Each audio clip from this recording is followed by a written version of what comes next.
German Shepherd, was trapped inside an old well. What the baby did next left everyone in tears. What you're about to listen to will leave you speechless. Like this story, share it with your friends, subscribe for more incredible tales, and comment below to let us know where you're watching from. The wind outside Riverbend farmhouse wasn't just howling, it was screaming like something alive and angry. Inside the old two-story home, the lights flickered on and off, casting dancing shadows across the worn wooden floors. The power lines swayed dangerously, and somewhere in the distance, a tree branch cracked and fell with a thunderous crash. 5-year-old Ali pressed his small face against the cold kitchen window, his breath fogging up the glass. His dark eyes, wide with curiosity, scanned the back field where the old apple orchard stood bare and twisted in the storm. The trees looked like skeleton hands reaching up toward the angry gray sky. "Mama," Ali whispered, his tiny voice barely audible above the wind. "The ground is crying." His mother, Fatima, a nurse who had just finished a 12-hour shift at the local hospital, looked up from the hot tea she was preparing. Her hijab was slightly disheveled, and exhaustion lined her gentle face. "It's just the storm, Beta. The wind makes strange sounds when it blows through the trees." But Ali shook his head, pressing his ear closer to the window. "No, Mama, listen. It's different. It's scared." From the living room came the sound of his father, Hassan, an auto electrician who smelled perpetually of motor oil and metal. He was sprawled on the old couch, his work boots still on, trying to fix a broken radio with a screwdriver. "Ali, come away from the window. If that glass breaks in this storm, you'll get hurt." The 5-year-old reluctantly stepped back, but something in his chest felt tight and urgent. The sound he'd heard wasn't the wind at all. It was something else, something that made his heart race with worry.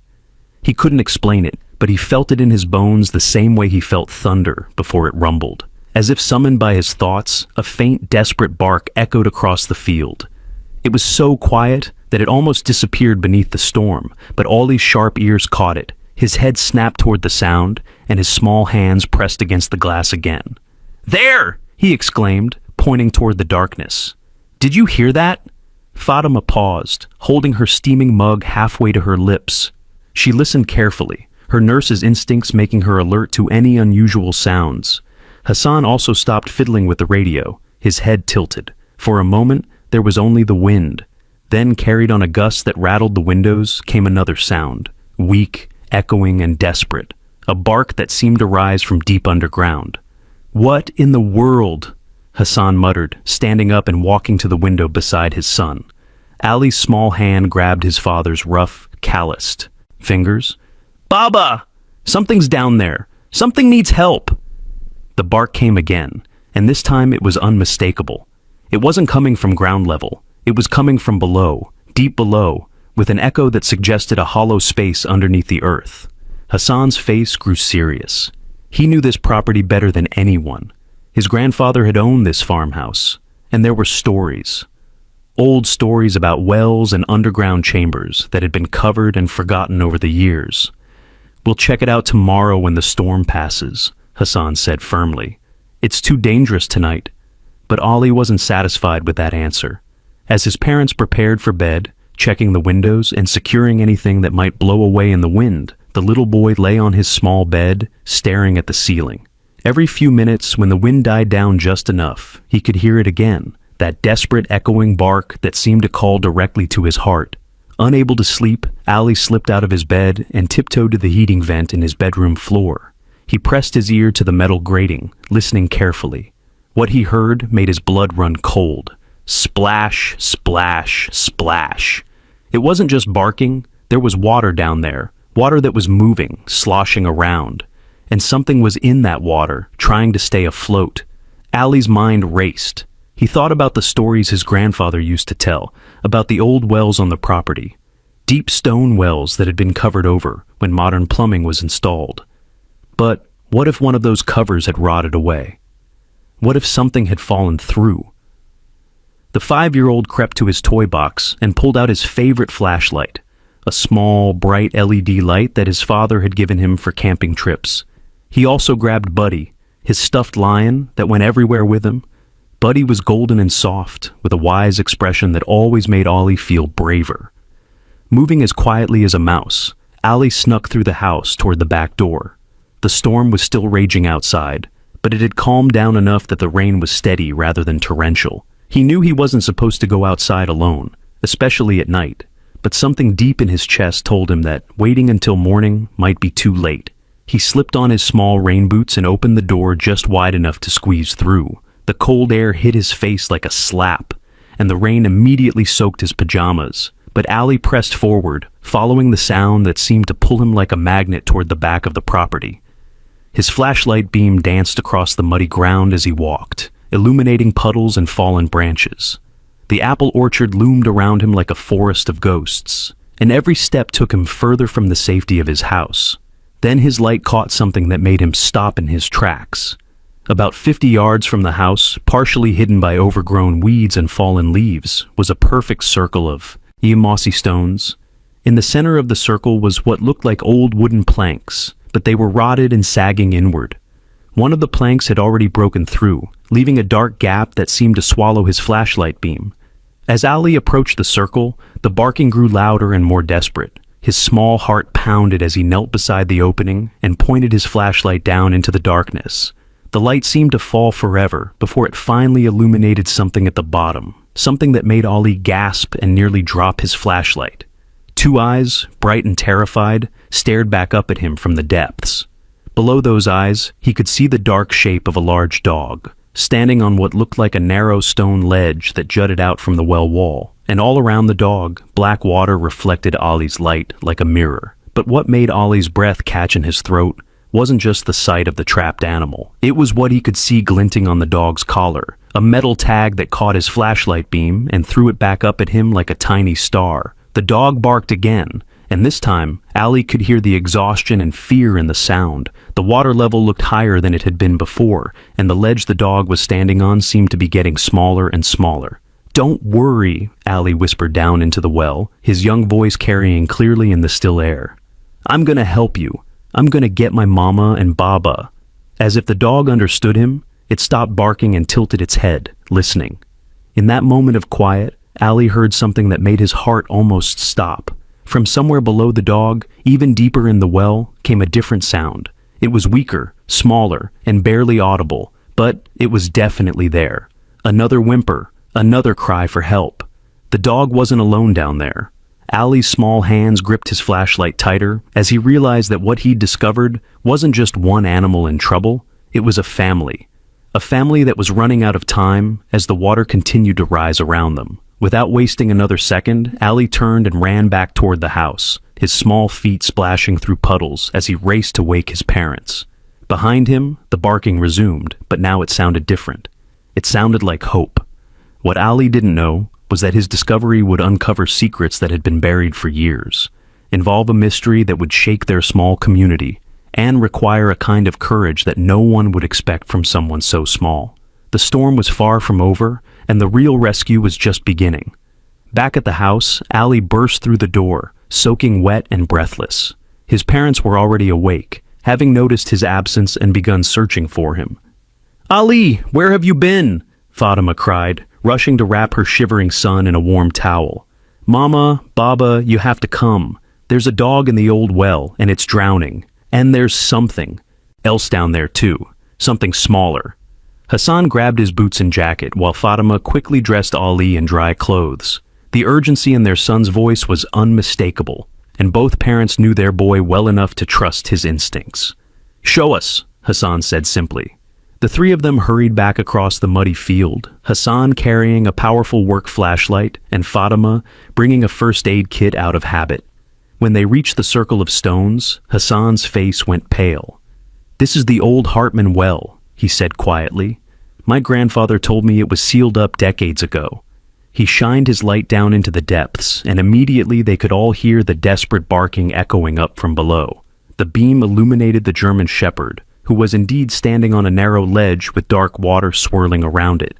But what Hassan saw that made his hands tremble wasn't just the dog's predicament. It was the collar around the animal's neck, a thick, worn leather collar with a metal nameplate that even from this distance, even in this dim light, he could partially make out. "Can you see the name on the tag?" Fatima asked, straining to look down into the well. Hassan adjusted his flashlight beam, and they all leaned forward. The metal plate was old and corroded, but 3 letters were still clearly visible. R-E-X.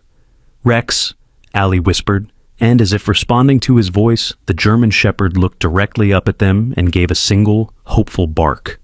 What none of them could have predicted was that this was only the beginning. Rex wasn't just any lost dog, and this wasn't just any accident. The collar around his neck held secrets that would change everything they thought they knew about their quiet little town. And somewhere in the darkness below Rex, something else was waiting to be discovered, something that would test all of their courage in ways they never imagined. The 3 of them stood around the crumbling well, their flashlight beams creating dancing circles of light in the darkness. Rex's barking had become more urgent, and the sound of splashing water from below told them everything they needed to know. The water level was rising, and time was running out.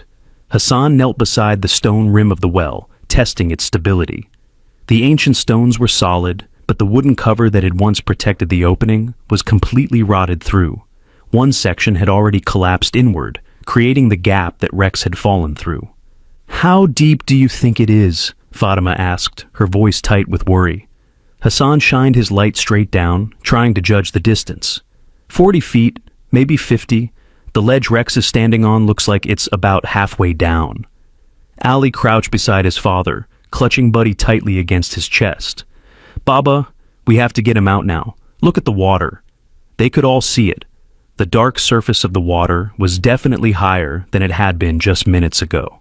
The storm runoff was flowing into the well from somewhere, and the narrow ledge that was keeping Rex alive was slowly disappearing beneath the rising tide.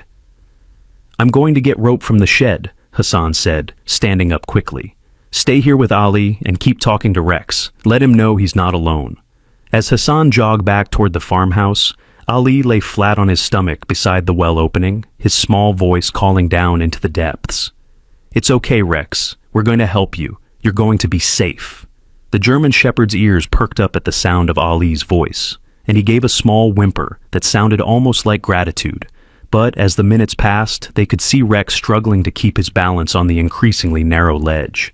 Fatima pulled out her cell phone and dialed 911, pacing nervously as she waited for the call to connect. "Emergency services," came the voice on the other end. "We have an animal rescue emergency," Fatima said quickly. "A large dog has fallen into an old well on our property, and the water is rising. We need help immediately." There was a pause. Then the dispatcher's voice came back with news that made Fatima's heart sink. "Ma'am, I understand your concern, but we have multiple storm-related emergencies tonight. Tree down on Highway 12, power lines down on Miller Road, and a house fire on Oak Street. Animal rescue calls are being handled as resources become available, but I have to warn you, it could be several hours before we can get a team out to you." "Several hours?" Fatima's voice rose in panic. "This dog will be dead in several hours." "I'm sorry, ma'am. That's the best we can do tonight." Fatima hung up and knelt beside Ollie, who had been listening to the conversation. The little boy's face was determined, but she could see tears forming in his dark eyes. "They're not coming, are they, Mama?" "Not soon enough, Beta. We're going to have to figure this out ourselves." Hassan returned from the shed, carrying a coil of thick rope and an aluminum extension ladder. He was breathing hard from running, and his work clothes were soaked through from the rain. "I called 911, Fatima told him quickly. "They said it could be hours before anyone can help."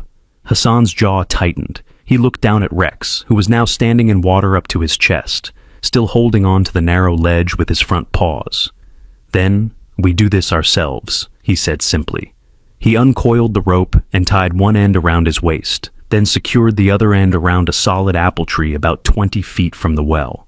The aluminum ladder was their next hope. If he could get it down to Rex, maybe the dog could climb up. But as soon as Hassan tried to lower the ladder into the well, they realized their first problem. The well opening was too narrow for the ladder to fit straight down. And when Hassan tried to angle it, the bottom rungs got caught on the stone walls. "It's not working," Hassan muttered, pulling the ladder back up. Sweat was mixing with rainwater on his forehead, despite the cool night air. Rex's barking was becoming weaker, and they could all see that the dog was struggling to keep his head above the rising water. The ledge that had been his salvation was now almost completely submerged.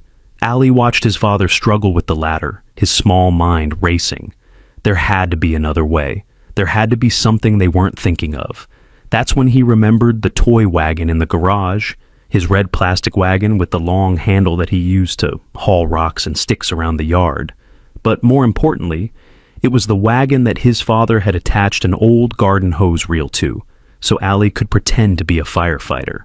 "Baba, wait," Ali said suddenly. "What about my wagon? The one with the hose thing?" Hassan paused, thinking. The garden hose reel on Ollie's wagon was attached to about 50 feet of sturdy rubber hose.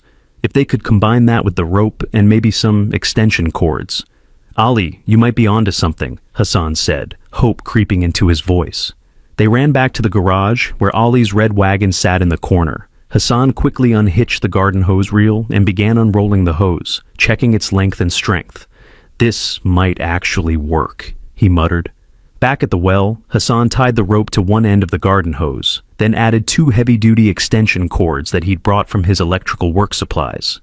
The makeshift rescue line was now long enough to reach Rex, and hopefully strong enough to pull him up. But they needed something to help Rex grab onto the line. The dog was smart, but his paws couldn't grip rope the way human hands could. Ali had been watching his father work, his small brain turning over possibilities. Suddenly, his face lit up. "Buddy!" he exclaimed, holding up his stuffed lion. "What about Buddy, Beta?" Fatima asked. "I can tie Buddy to the rope. Rex will see him and know that's what he's supposed to grab onto. And Buddy is soft. Rex can bite him and hold on." Hassan looked at his 5-year-old son with amazement. It was such a simple idea, but it might actually work. Using strong shoelaces from his work boots, Hassan carefully tied Buddy to the rope about 3 feet from the end, making sure the stuffed lion was secure, but positioned so Rex could easily grab onto it. "Okay, Rex," Hassan called down into the well. "We're sending down help. Look for the lion, boy. Grab onto the lion." As Hassan began lowering the makeshift rescue line, Ali lay on his stomach beside the well opening, talking in a calm, steady voice to the trapped dog. "Rex, look for Buddy. Buddy is coming down to help you. When you see Buddy, grab him with your teeth and hold on tight. Don't let go, okay? We're going to pull you up." The rope descended slowly into the darkness, and they could all see Rex watching it come down. When Buddy came within reach, the German shepherd sniffed at the stuffed lion, then looked up toward Ollie's voice as if asking for confirmation. "That's right, Rex. Take Buddy. Hold on to Buddy." Rex gently took the stuffed lion in his mouth, his teeth gripping the soft fabric firmly but carefully. Hassan felt the slight tug on the line and knew Rex had hold of it. "Here we go," Hassan said, beginning to pull. The line grew taut, and for a moment it seemed like the plan was working. Rex was lifted slightly out of the water, his powerful legs trying to find purchase on the slippery stone walls of the well. But then something went wrong. There was a sudden, violent jerk on the line that nearly pulled Hassan off balance. The rope went slack for a terrifying second, then grew taut again, but with a different tension, heavier, more urgent.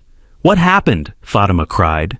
Hassan tried to pull again, but now the line felt much heavier, and Rex's barking had changed to a frantic, high-pitched whimpering. Ali shined his flashlight down into the well, and what he saw made his stomach drop. Rex was still holding on to Buddy, but he wasn't alone on the rope anymore. Something else had grabbed onto him, something that was pulling him down instead of up. "Baba," Ali whispered, his voice shaking. "There's something else down there. Something else is holding on to Rex." Hassan leaned over the well opening and added his flashlight beam to Ali's. Deep in the darkness below Rex, they could just make out another shape, smaller, lighter colored, and moving weakly in the black water. "It's another dog?" Fatima breathed. "A puppy."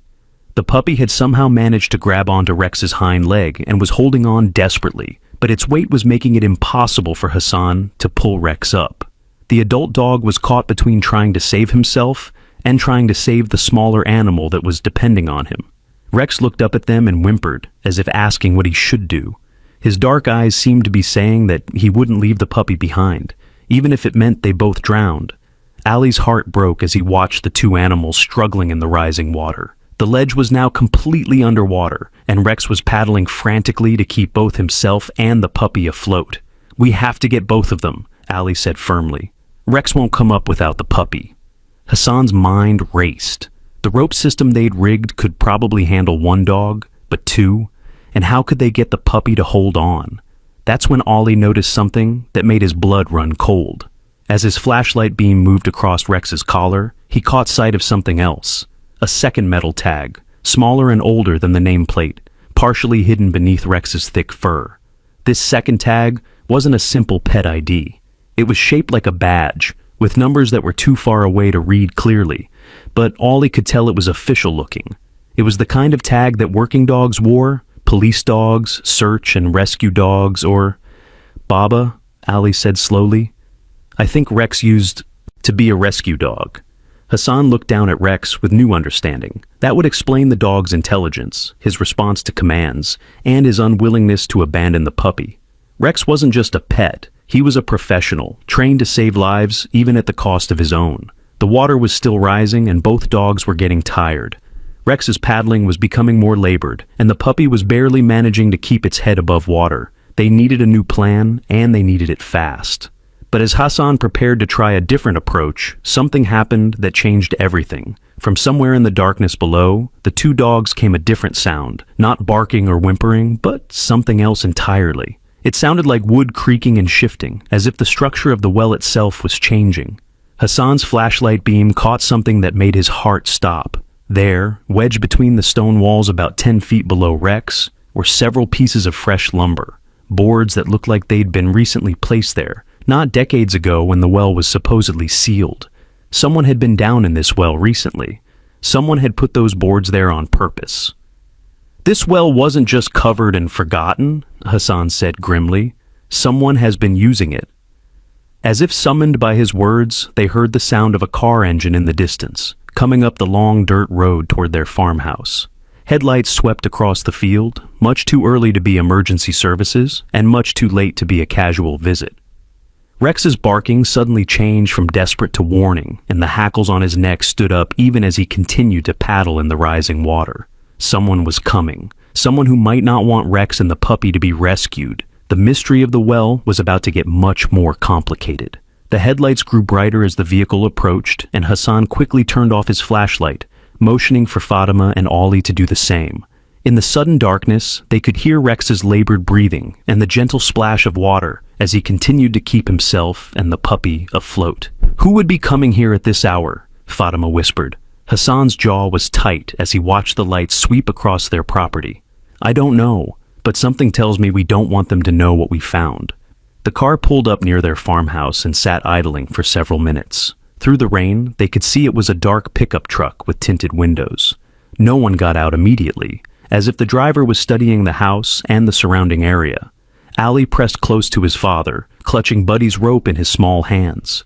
Even though his stuffed lion was now down in the well with Rex, Ali still held onto the line, as if it were a lifeline connecting him to his new friend. "Baba, Rex is getting tired," Ali whispered urgently. "We have to help him now." Hassan knew his son was right. Whatever was happening with the mysterious visitor, Rex and the puppy couldn't wait any longer. The water level was still rising, and both dogs were struggling to stay afloat. But as Hassan prepared to restart the rescue, the pickup truck's engine shut off, and they heard a door slam. Heavy footsteps crunched across the gravel, heading toward their front door. A loud, aggressive knock echoed through the night air. Hassan Malik, I know you're home. Your lights are on." The voice was gravelly and impatient, with an accent that suggested the speaker had lived in Riverbend for a long time. Hassan didn't recognize it, but something about the tone made his protective instincts flare. "Stay here," he whispered to Fatima and Ali. "Keep working on getting Rex up. I'll handle whoever this is." "Hassan, no," Fatima grabbed his arm. "Something doesn't feel right about this." But Hassan was already moving toward the house, his work boots squelching through the muddy ground. He reached the front door just as the knocking resumed, more insistent this time. Hassan opened the door to find a tall, broad-shouldered man in his 50s standing on the porch. The stranger wore an expensive rain jacket and work boots that looked too clean for someone who did manual labor. His gray hair was slicked back, and his pale eyes had the kind of coldness that made Hassan immediately wary. "Can I help you?" Hassan asked, not opening the door fully. "Name's Blake Morrison," the man said, extending a hand that Hassan didn't take. "I'm a contractor here in town. I heard there might be some Structural issues on your property. Old wells, maybe some unsafe ground conditions. Hassan's blood ran cold. How could this stranger possibly know about the well? They had only discovered Rex an hour ago, and they certainly hadn't called any contractors. "I'm not sure what you're talking about," Hassan said carefully. Blake's smile didn't reach his eyes.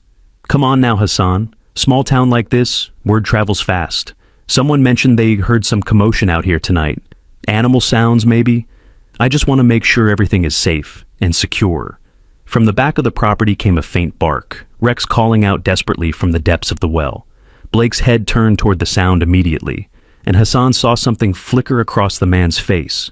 Recognition and worry. "That's just neighborhood dogs," Hassan said quickly. "You know how they get during storms." "Right," Blake said, but his eyes were still focused on the back field. "Well, if you do happen to find any old wells or abandoned structures on your property, you give me a call, you hear? I handle all the excavation and fill work in this area. Been doing it for 20 years. Blake pulled a business card from his jacket pocket and held it out to Hassan. "Some of these old sites can be dangerous, real dangerous. Sometimes it's better to just fill them in quick and forget about them. No questions asked." The threat in Blake's voice was subtle but unmistakable. Hassan took the business card with a steady hand, though his heart was racing. "I'll keep that in mind," Hassan said. "You do that." Blake's cold eyes studied Hassan's face for a long moment. "And Hassan, some things are better left buried, for everyone's safety." Blake turned and walked back to his truck, but instead of leaving immediately, he sat in the driver's seat with the engine off, clearly waiting and watching. Hassan closed the door and leaned against it, his mind reeling. How did Blake know about the well? And why was he so concerned about what might be found there? From the kitchen window, Hassan could see Fatima and Ali still crouched beside the well, their flashlight beams creating small circles of light in the darkness. They were completely exposed and vulnerable while Blake was watching. Hassan made a quick decision. He turned on every light in the house and started moving around visibly in the windows, making it look like the family was settling in for the night. He even turned on the television loudly and opened and closed several doors. After about 10 minutes of this performance, Blake's truck finally started up and pulled away, but Hassan noticed that it didn't head back toward town. Instead, it turned onto a side road that would give Blake a view of the back of their property from a distance. Hassan slipped out the back door and ran toward the well, keeping low and using the apple trees for cover. "What took so long?" Fatima whispered as he approached. "We have a problem," Hassan said grimly. "Someone knows about the well. Someone who really doesn't want us to find whatever is down there." As if responding to the urgency in Hassan's voice, Rex barked again, weaker this time. Ali's flashlight beam showed that both dogs were barely keeping their heads above water. The puppy looked exhausted, its small paws barely managing to paddle anymore. "We can't wait any longer," Ali said with surprising firmness for a 5-year-old.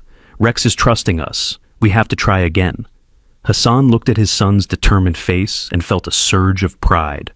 Ali was right. Whatever Blake Morrison's game was, Rex and the puppy needed them now. "Okay," Hassan said, "but we do this smart, and we do it quietly." This time, Hassan had a different plan. Instead of trying to pull both dogs up together, they would try to get Rex to release the puppy onto the rope first, then bring the smaller dog up, and then go back for Rex. "Rex," Ali called softly down into the well, "can you hear me, boy? We need you to let the little one grab onto Buddy. Can you help the puppy onto the rope?" What happened next amazed all three of them. Rex seemed to understand exactly what Ali was asking. The German Shepherd gently nudged the puppy toward Buddy and somehow managed to help the smaller dog get its teeth around the stuffed lion's soft fabric. "He understands," Fatima whispered. "He actually understands what we need." Hassan began to pull, very slowly and carefully. The puppy was much lighter than Rex, and the rope system could handle its weight easily.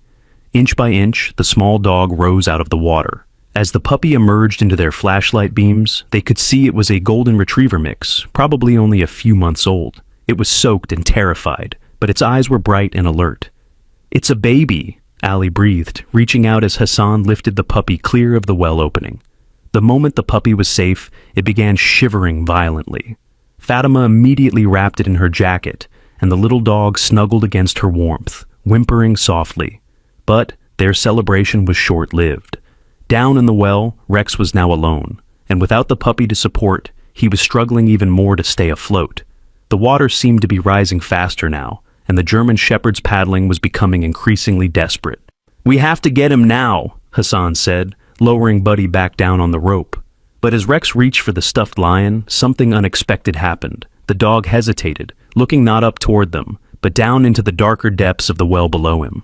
Ali followed Rex's gaze with his flashlight beam, and what he saw made him gasp.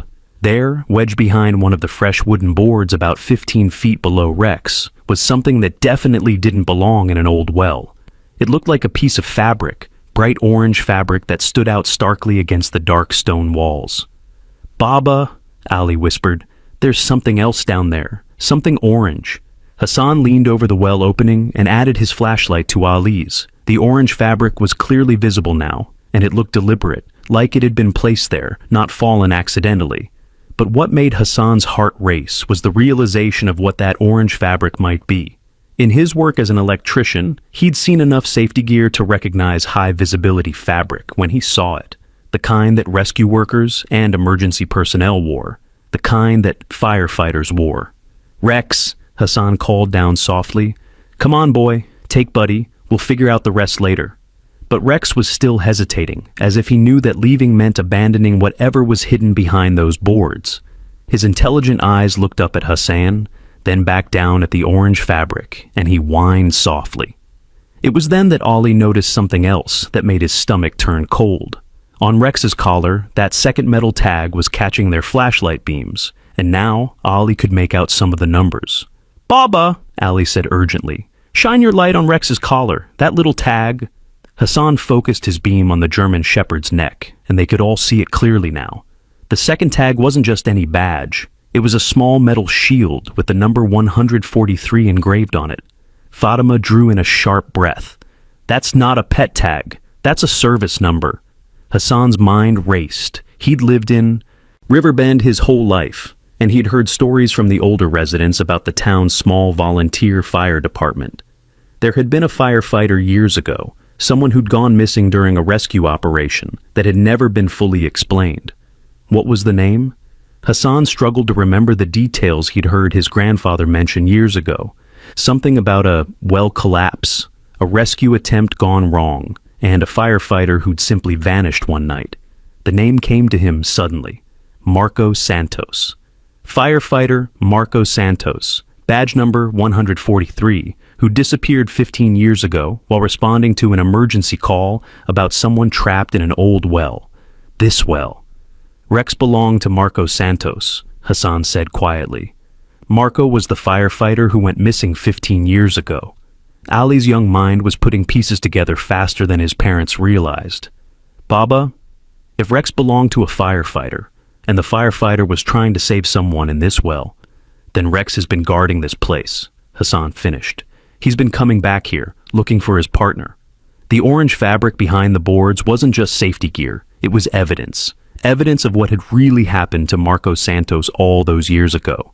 But as this realization settled over them, they heard something that made their blood freeze. The sound of a truck engine getting closer.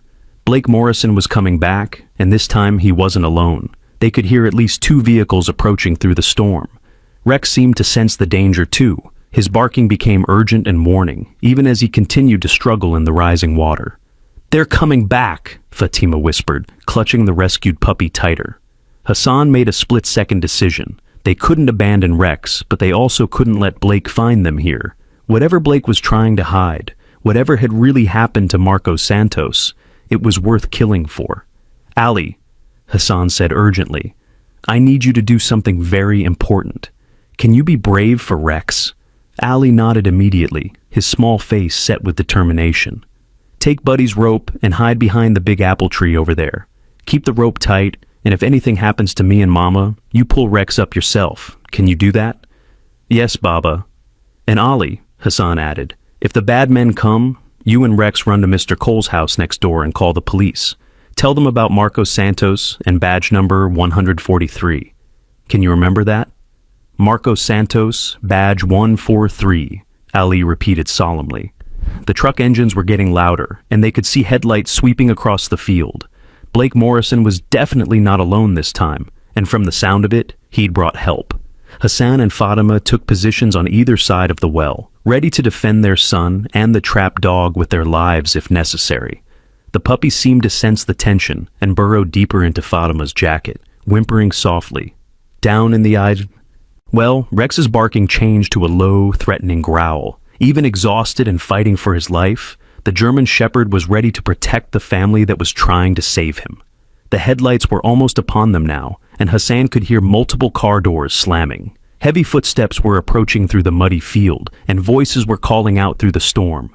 "I know they're back here," Blake's voice carried clearly through the rain. "I can hear that damn dog barking." "How many of them are there?" another voice asked. "Just a family. Shouldn't be a problem." Hassan's heart pounded as he realized they were outnumbered and outgunned. But as he looked at his brave 5-year-old son, crouched behind the apple tree, holding onto the rope that connected them to Rex, Hassan knew they couldn't give up. Rex had spent 15 years trying to finish Marcos Santos's last rescue. Tonight, with Ollie's help, they were going to make sure that rescue finally succeeded. The confrontation was about to begin, and everything depended on a 5-year-old boy, a stuffed lion, and a German shepherd who had never forgotten his duty. The footsteps were getting closer, and Hassan could now make out 3 distinct sets of boots crunching through the wet leaves and mud. Blake Morrison's voice was directing the others, his tone urgent and aggressive. "The dog's down there. I can hear him. We need to finish this tonight before anyone else finds out what's down in that well." Hassan's blood turned to ice. These men weren't here to help. They were here to cover up whatever had happened to Marcos Santos 15 years ago, and they were willing to let Rex drown to keep their secret buried. From his hiding spot behind the apple tree, Ali gripped the rope tighter, feeling Rex's weight tugging gently on the other end. The little boy's heart was pounding, but his hands were steady. Buddy was still down there with Rex, and Ali wasn't going to let either of them down. The first flashlight beam swept across the well opening, and Blake's curse carried clearly through the storm. "They've been here. The cover's completely broken through." "How much do you think they saw?" asked a second voice, younger, nervous. "Too much," Blake replied grimly. "Where's the family?" Hassan made a quick decision. If they were going to get caught anyway, he might as well try to buy time for Ollie to pull Rex up.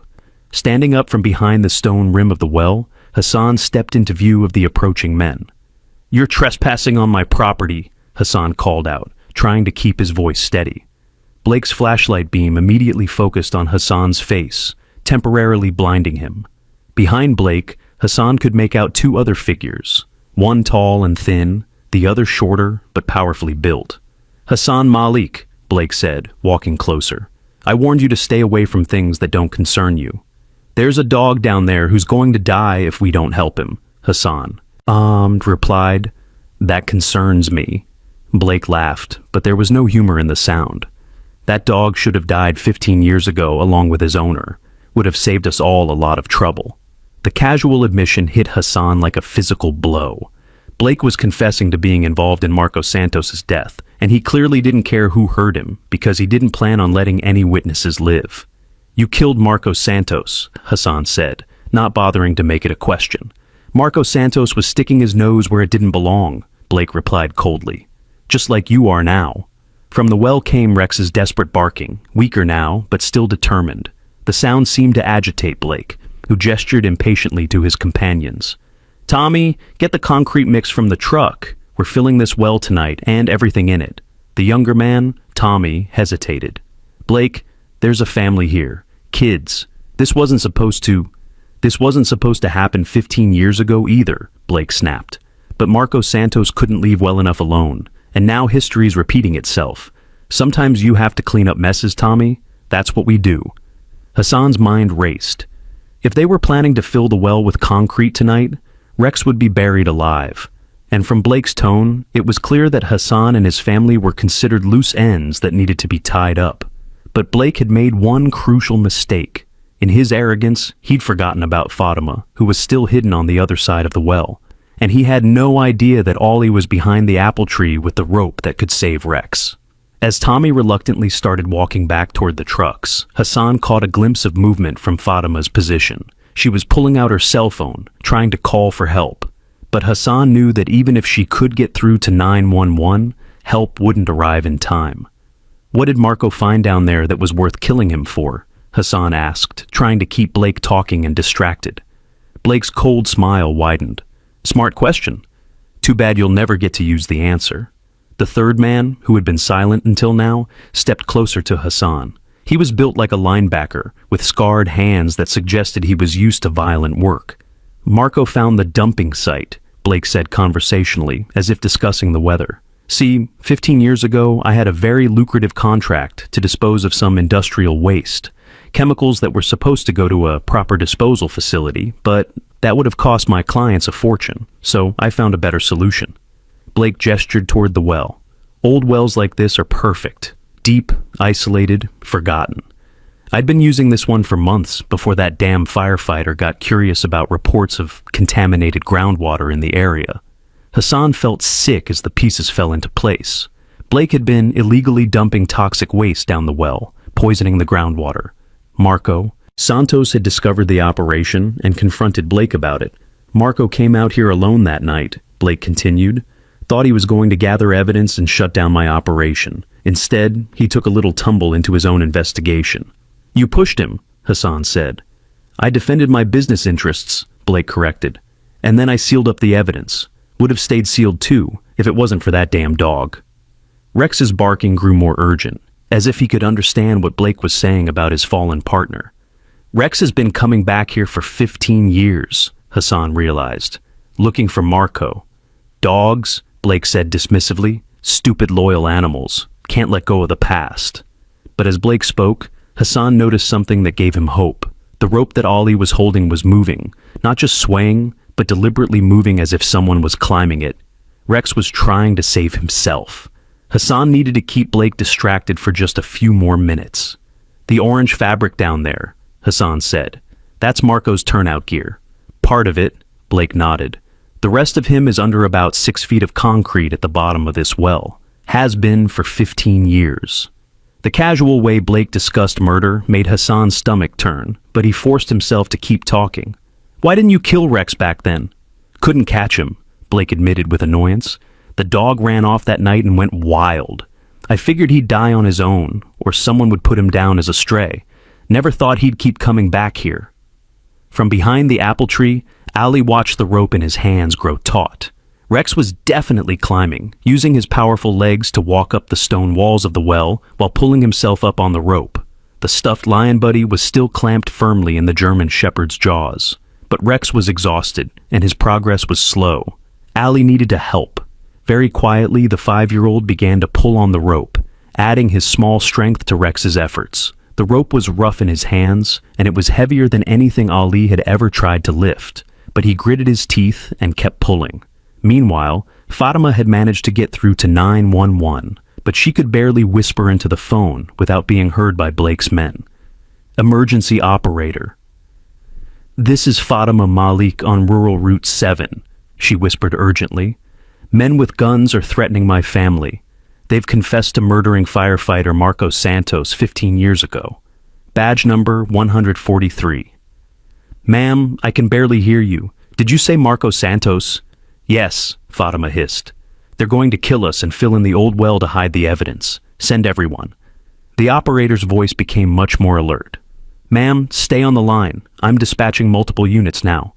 But Fatima could see Tommy returning from the trucks with bags of concrete mix, and she knew help wouldn't arrive in time. Blake had apparently grown tired of his conversation with Hassan. He gestured to the large man beside him. Eddie, take care of Mr. Malik. Make it look like an accident. Eddie stepped toward Hassan, pulling something from his jacket that glinted in the flashlight beam. But as he moved, several things happened at once that changed everything. First, Rex's head appeared at the rim of the well. The German shepherd was battered and exhausted, but his eyes burned with 15 years of suppressed rage as he saw Blake Morrison standing beside the well where his partner had died. Second, Ali stepped out from behind the apple tree, still holding the rope that had saved Rex's life. Rex! Ali called out happily. You made it! The sight of a 5-year-old boy emerging from the darkness stopped everyone in their tracks. Even Eddie hesitated, clearly not prepared to hurt a child. But it was Rex's reaction that truly changed the dynamic. The moment the German Shepherd saw Blake Morrison's face, a low, threatening growl rumbled from deep in his chest. This was the man who had killed his partner, the man who had destroyed his life 15 years ago. Rex released Buddy from his jaws and stepped protectively in front of Ollie, his hackles raised and his teeth bared. Even exhausted and soaked, the dog looked formidable in the dancing flashlight beams. "Well, well," Blake said softly. "The whole family's here for the reunion." But Blake had made another crucial error.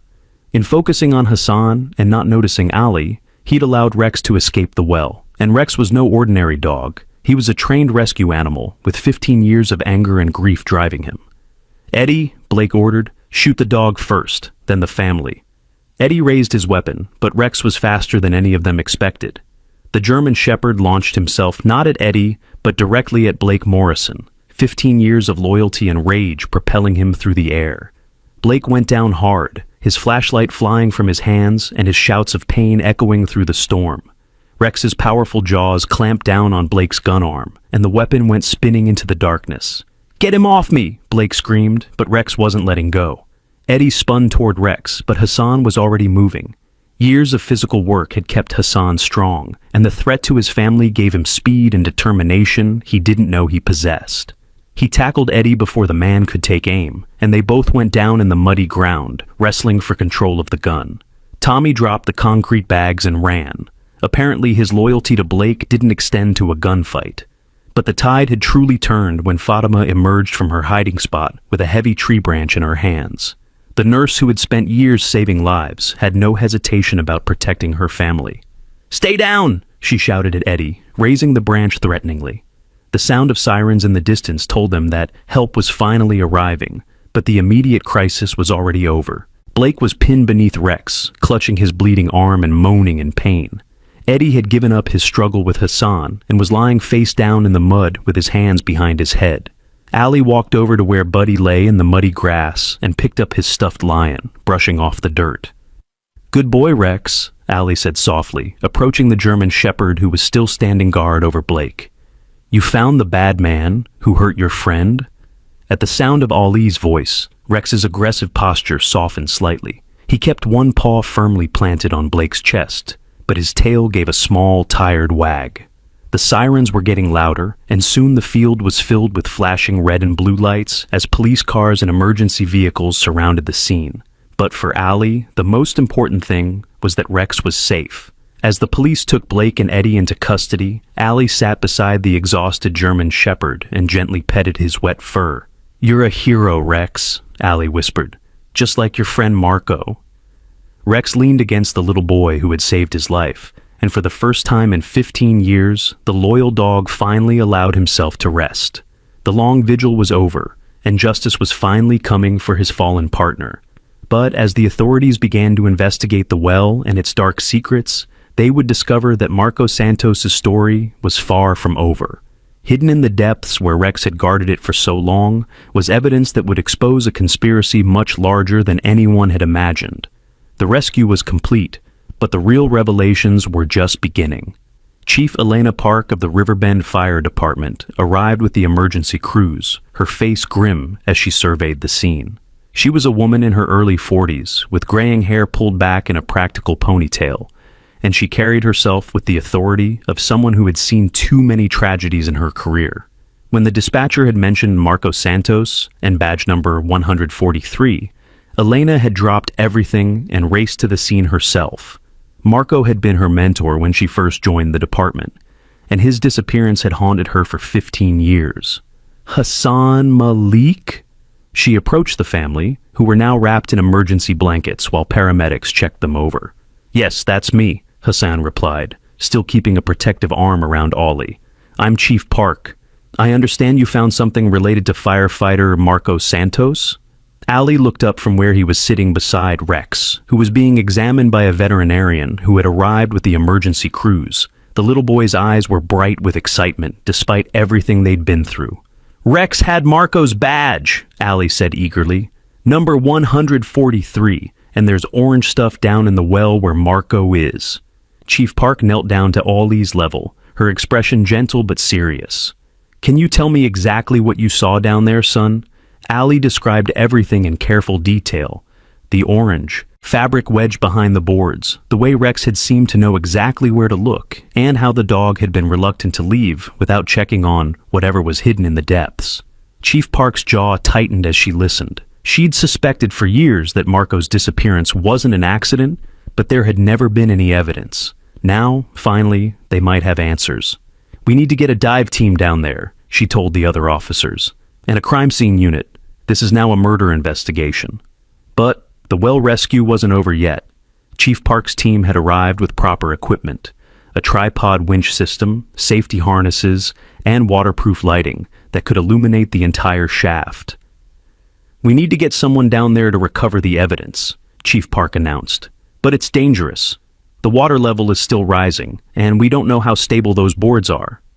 "I'll go," volunteered Ben Rodriguez, a young firefighter who specialized in technical rescues. He was small and agile, perfect for tight spaces like the well shaft. As Ben suited up in his harness and breathing apparatus, Allie watched with fascination. This was like seeing real-life heroes in action, just like the ones Marco Santos must have been.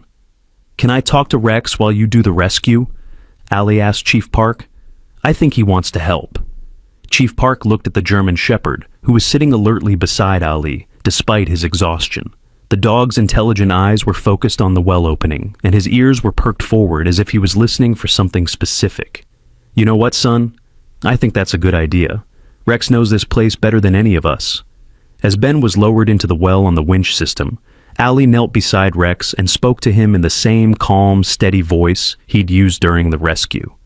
"Rex, Ben is going to find Marco now. You did a good job protecting him all these years. Marco would be proud of you." Rex's tail thumped once against the muddy ground, and he gave a soft whine that sounded almost like relief. Down in the well, Ben's voice crackled over the radio. "I'm at the level where the boards are wedged. I can see the orange fabric clearly now. It's definitely turnout gear, part of a firefighter's jacket." Chief Park's hands clenched into fists. After 15 years, they were finally going to bring Marco home. "There's something else down here," Ben's voice continued. "Behind the boards, there's some kind of waterproof container. Looks like it was deliberately hidden. Can you retrieve it safely?" Chief Park asked. "Give me a minute. I need to move some of these boards, but they're wedged in pretty tight." The radio crackled with the sounds of Ben working, shifting wood and debris. Everyone gathered around the well opening, waited in tense silence. "Got it," Ben's voice finally came through. "I'm sending up the container first, then I'll work on recovering the remains." A few minutes later, a sealed, plastic container about the size of a shoebox emerged from the depths of the well. Chief Park handled it carefully, noting that it was professionally waterproofed and had clearly been designed to survive underwater for a long time. "Marco was smart," she murmured. "He knew he was in danger, so he hid the evidence where only someone who knew about his case would think to look." Inside the container, wrapped in additional plastic, were several items that made Chief Park's eyes widen. There was a small digital camera, several USB drives, a notebook with detailed handwriting, and what appeared to be soil and water samples in labeled vials. But the most damning piece of evidence was a manila folder containing photographs. Dozens of photographs showing Blake Morrison's trucks dumping barrels of chemical waste into the well, along with documentation of the companies that had hired him to dispose of their toxic materials illegally. "Marco documented everything," Chief Park said grimly. "Companies, dates, amounts, chemical compositions. This isn't just murder. It's an environmental disaster that's been going on for decades." Hassan looked over Chief Park's shoulder at the photographs. "How many companies were involved?" "At least 6 that I can see here," Chief Park replied. "And these are just the ones Marco caught. Blake's operation could have been much larger." The revelation sent a chill through everyone present. The illegal dumping hadn't been a small-time operation. It was a systematic conspiracy involving multiple businesses and potentially millions of gallons of toxic waste. Ali, who had been listening quietly while petting Rex, suddenly looked up with a worried expression.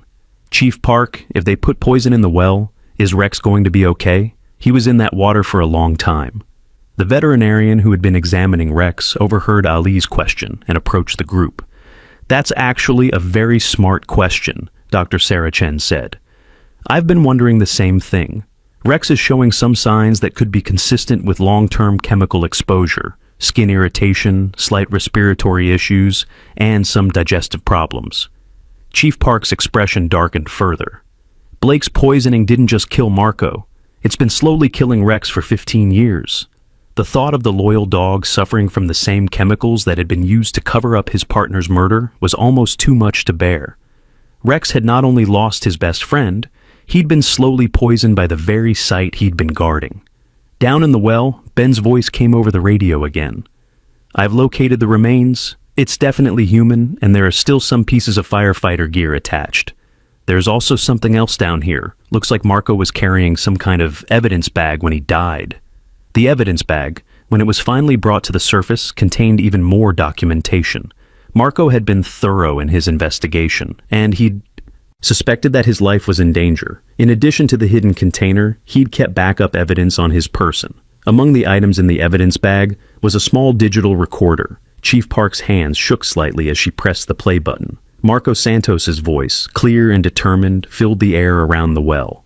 This is firefighter Marco Santos, badge 143, recording on October 15th. If anyone finds this recording, it means Blake Morrison has made good on his threats. I've documented his illegal dumping operation at the old Hartman well on Rural Route 7. The chemicals he's been disposing of here have contaminated the groundwater for miles around, and the companies paying him know exactly what they're doing. The recording continued with Marco detailing his investigation, naming specific companies and individuals, and describing threats he'd received from Blake Morrison. I'm going to confront Blake tonight, Marco's voice concluded. If something happens to me, look for Rex. He's trained to mark locations of interest. If I don't make it out, Rex will keep coming back here until someone follows him and finds the truth. Chief Park wiped tears from her eyes as the recording ended. Marco had known he might die, but he'd planned for Rex to eventually lead someone back to the evidence. Rex has been trying to solve this case for 15 years, she said softly. He's been waiting for someone smart enough to follow him and brave enough to help. Allie looked up at Chief Park with the serious expression that adults sometimes forgot 5-year-olds could have. So Rex was a police dog? Even better, Chief Park replied. Rex was Marco's partner in the fire department's search and rescue unit. He was trained to find people who needed help and to mark locations where evidence might be hidden. Marco trained him to be the perfect witness. As if he understood the conversation, Rex stood up and walked to the edge of the well. He looked down into the depths where his partner's body was finally being recovered, and he gave a single mournful howl that seemed to carry 15 years of grief and loyalty. But then Rex did something that surprised everyone. He walked over to Ollie and gently took the boy's hand in his mouth, leading him away from the well toward the house. I think Rex is saying his job here is done, Allie said with remarkable understanding for such a young child. Dr. Chen, who had been monitoring Rex throughout the evening, nodded approvingly. He's ready to start a new chapter, but he's going to need a lot of medical care to deal with the chemical exposure. It's going to be expensive. Hassan and Fatima exchanged a look. They weren't wealthy people, but after everything Rex had been through, after the courage he'd shown and the loyalty he'd demonstrated, there was no question about what they needed to do. Rex is family now, Hassan said simply. We'll take care of him. Chief Park smiled through her tears. Actually, the fire department has funds for situations like this. Rex is a hero, and heroes get taken care of. We'll cover all his medical expenses. But the night wasn't over yet. As Ben finally emerged from the well with Marco Santos's remains, and as the crime scene team began processing the overwhelming amount of evidence, Chief Park received a phone call that changed everything yet again. Chief Park, this is Detective Williams from State Police. We've been monitoring your situation, and we need to talk. The companies named in Marco Santos's evidence. Some of them are still operating, and some of them have connections that go very high up in state government. Chief Park's expression grew grim as she listened to the detective's briefing. The conspiracy that had killed Marco Santos was far from dead. In fact, some of the same people who had paid Blake Morrison to hide their toxic waste were still in positions of power, and they would do anything to keep Marco's evidence from seeing the light of day. How high up does this go? Chief Park asked. High enough that your family might still be in danger? Detective Williams replied. We're going to need to put them in protective custody until we can roll up the entire network. Ali overheard enough of the conversation to understand that the danger wasn't over. But as he looked at Rex, who was now lying contentedly beside him, with his head resting on the boy's lap, Ali felt strangely calm. Rex protected Marco's secret for 15 years, Ali said to his parents. Now we're going to protect Rex and make sure everyone knows what Marco found. The little boy's determination impressed everyone around him. After everything they'd been through, the storm, the rescue, the confrontation with Blake Morrison's men, Ali was still thinking about justice and doing the right thing. But there was one more surprise waiting for them. As Chief Park was coordinating with state police and federal environmental investigators, her radio crackled with an incoming call. Chief Park, this is Dr. Ana Santos calling from Portland. I heard on the news that you found my brother Marco and his dog Rex. Is Rex really alive? Is he okay? Chief Park's eyes widened. She'd forgotten that Marco had a sister who had moved away after his disappearance. Dr. Santos? Yes, Rex is alive. He's been guarding the site where your brother died for 15 years. The phone call that followed was filled with tears, explanations, and astonishment. Ana Santos was a veterinarian who had moved to Portland after Marco's disappearance because she couldn't bear to stay in Riverbend with so many unanswered questions. Rex was trained by Marco from a puppy, Ana explained through tears. They were inseparable. After Marco disappeared, Rex refused to eat for weeks. Eventually, he just vanished. I assumed he had died of grief. When Ana learned about Ollie's role in the rescue and about the Malik family's offer to care for Rex, her response surprised everyone. I want to meet this boy, Ana said, and I want to talk to his family about Rex's future. Marco would have wanted Rex to be with people who understand loyalty and courage. The phone call was arranged for the next day, but as the immediate crisis wound down and the crime scene teams continued their work, one thing was clear. Rex's story was far from over. The dog who had waited 15 years for justice was finally going to see his partner's killers brought to trial. But more than that, he had found a new family who understood his worth and his heart. As the first light of dawn began to creep over the horizon, Ali curled up beside Rex on a blanket that Chief Park had provided. Both boy and dog were exhausted, but Rex's tail wagged gently as Ali whispered to him about all the adventures they would have together. The nightmare was ending, but the real story, the story of healing, justice, and the unbreakable bond between a boy and a hero dog, was just beginning. 3 weeks later, the Malik family's small farmhouse had become the center of one of the biggest environmental and corruption scandals in the state's history. News vans lined their driveway, federal investigators had set up a temporary command center in their barn, and Rex had become the most famous dog in America. But for Ali, the most important thing was that Rex was getting better. Dr. Ana Santos had arrived from Portland the day after the rescue, and the reunion between her and Rex had brought tears to everyone's eyes. The German Shepherd had remembered Marco's sister immediately, his tail wagging as he nuzzled against her hand. But it was clear that Rex's loyalty now belonged to Ali. Marco always said that Rex would know who to trust, Ana had told the Malik family, and he's chosen you.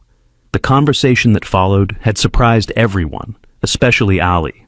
I want you to keep Rex, Ana had said directly to the 5-year-old. But I have one request. I'd like to move back to Riverbend and open a veterinary practice here. That way, I can help take care of Rex and be close to where Marco was buried. It was the perfect solution. Ana could monitor Rex's recovery from the chemical poisoning, Ali could keep his new best friend, and Ana could finally find peace in the town where her brother had died as a hero. But the broader implications of Marco's evidence were still unfolding in ways that none of them had expected. The USB drives that Marco had hidden contained not just documentation of Blake Morrison's illegal dumping, but evidence of a massive network of corruption that reached into the state capitol. Companies had been paying millions of dollars to dispose of toxic waste illegally, and some of those companies had connections to powerful politicians who had been protecting the operation for decades. Detective Williams had been right about the danger. Within days of Marco's evidence being processed, there had been attempts to break into the Malik house, threatening phone calls, and even an incident where someone had tried to poison the family's water well. Federal marshals were now providing round-the-clock protection for the Malik family, and Rex had become an unofficial guard dog who took his protective duties very seriously. Rex knows who the good guys are and who the bad guys are, Ali had explained to a reporter from the national news. He's still protecting people, just like he protected Marco's secret. The 5-year-old had become something of a media sensation himself. His simple explanations of the events, combined with his obvious love for Rex, had captured the hearts of people across the country. Donations had poured in to help with Rex's medical bills, and several publishers had already approached the family about writing a children's book about the brave boy and his loyal dog. But for Ali, the most exciting development was watching Rex slowly become healthy and happy again. Under Anna's careful treatment, Rex's chemical-related health issues were improving. His coat was becoming shinier, his breathing was easier, and he was gaining weight. More importantly, the sadness that had haunted his eyes for 15 years was finally beginning to fade. The puppy they had rescued from the well, whom Ali had named Biscuit, had also become part of their growing family. The little golden retriever mix had bonded immediately with Rex, following the older dog everywhere and learning from his calm, patient example. "It's like Rex is teaching Biscuit how to be brave," Ali observed one afternoon as they watched the two dogs playing in the backyard. Hassan smiled as he watched his son with the dogs. The events of that stormy night had changed their entire family in ways he was still discovering.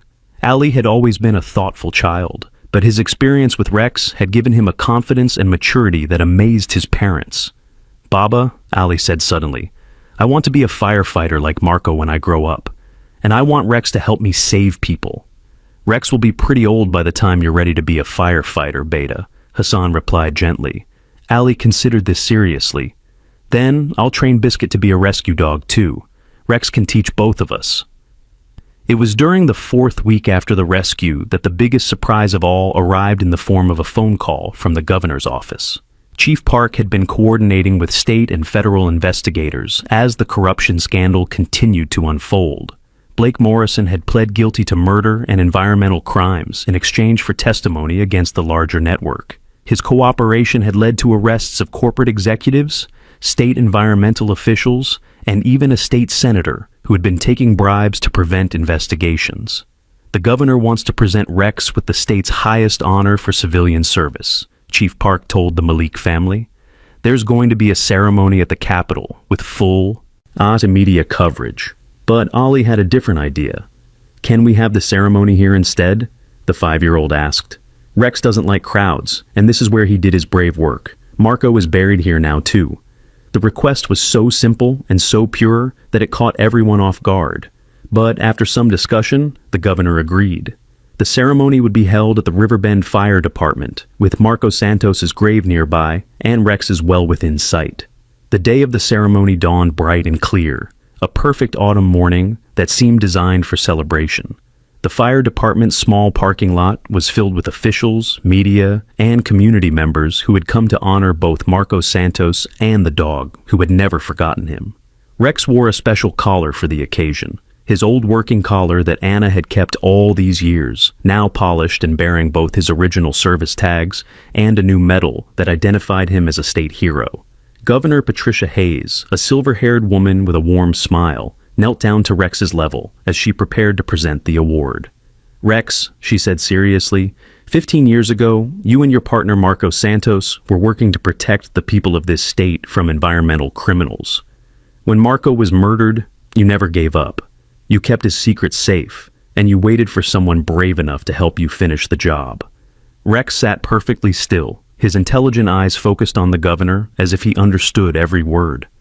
"Today, we honor both of you, Marco Santos, who died protecting his community, and Rex, who spent 15 years making sure his sacrifice wasn't forgotten." The governor placed a medal around Rex's neck, and the crowd erupted in applause. But Rex only had eyes for Ali, who was standing beside him with tears of pride streaming down his face.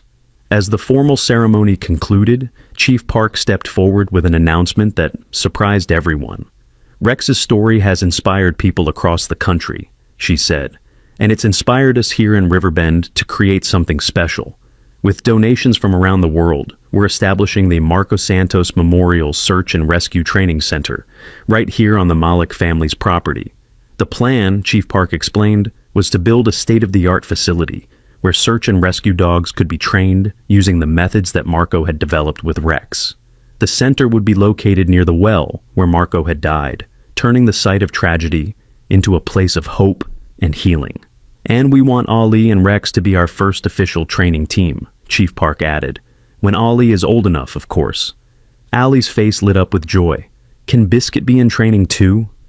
Biscuit can be your practice partner, Chief Park agreed with a smile.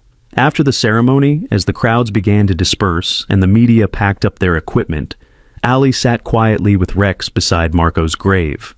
The headstone was simple but dignified. Marco Santos, firefighter, hero, friend to all. Marco, Allie said softly, Rex did a good job taking care of your secret, and now we're going to take care of Rex. Rex leaned against Ollie's shoulder, his tail wagging gently. For the first time in 15 years, the loyal dog was completely at peace. But their story was far from over. As the sun set over Riverbend that evening, Allie was already making plans for all the people and animals that he and Rex would save together. The little boy who had heard crying from beneath the ground had grown into someone who understood that heroes come in all sizes, and that sometimes the bravest thing you can do is listen when someone needs help. Anna Santos opened her veterinary practice in downtown Riverbend the following month, and true to her word, she became a second mother to Rex and a beloved friend to the Malik family. The trauma that had driven her away from her hometown was finally healing, replaced by the joy of watching Rex train Ollie to be the next generation of rescue heroes. Blake Morrison's trial became a national sensation, with Rex serving as a symbolic witness to the crimes that had been committed. The German Shepherd didn't testify, of course, but his presence in the courtroom was a powerful reminder of loyalty, justice, and the importance of never giving up on the truth. The corruption network that had protected the illegal dumping operation was completely dismantled. 6 companies faced criminal charges, dozens of officials were arrested, and new environmental protections were put in place to prevent similar crimes in the future. But perhaps the most important outcome was the change in Ollie himself. The 5-year-old who had once been afraid of storms had become fearless in the face of injustice. He'd learned that sometimes adults make terrible mistakes, but that children can still make a difference by being brave and kind. Rex, meanwhile, had discovered that life after loss was possible. His devotion to Marco would never fade, but he had found new purpose in protecting and training Ollie. The two of them were inseparable, and their bond grew stronger every day. As winter settled over Riverbend, construction began on the Marco Santos Memorial Search and Rescue Training Center. Allie spent hours watching the workers and planning for the day when he would be old enough to start formal training with Rex. Someday, he told Biscuit one snowy afternoon, we're going to save lots of people, just like Marco and Rex did. The puppy wagged enthusiastically, clearly ready for whatever adventures lay ahead. The well where it all began was eventually filled in, but not before a memorial plaque was installed nearby. It read simply, in memory of Marco Santos and in honor of Rex, who proved that loyalty knows no limits and love never dies. Every evening, Ali and Rex would walk out to the memorial and sit quietly for a few minutes. Sometimes Ali would tell Rex stories about his day, and sometimes they would just enjoy each other's company as the sun set over the fields where their friendship had begun. The storms that had brought them together were long past, but the bond they had forged in the darkness would last forever. Ali had saved Rex from the well, but Rex had given Ollie something even more precious, the knowledge that courage comes in many forms, and that the smallest voice can change the world if it's brave enough to speak up. Their story had ended where it began, with a boy and a dog who understood that some things are worth fighting for, no matter how impossible they might seem. And in the distance, if you listened carefully on quiet nights, you could almost hear the echo of barking, not desperate or afraid, but proud and confident, as if Rex was calling out to let everyone know that his watch was finally over, and that the next generation of heroes was ready to take his place. The rescue was complete, the mystery was solved, but most importantly, love had triumphed over loss, and hope had risen from the depths of despair. Rex had kept his promise to Marco Santos. Now it was time for Ali to keep his promise to them both. The story of the German Shepherd who was trapped in an old well had become the story of a boy who learned that heroes never really die. They just pass their courage on to the next person brave enough to carry it forward. If this incredible story of courage, loyalty, and the unbreakable bond between a boy and his dog touched your heart, please like this story, share it with your friends and family, and subscribe for more amazing tales that will restore your faith in the power of love and bravery. Comment below and let us know where you're watching from. We love hearing from our viewers around the world.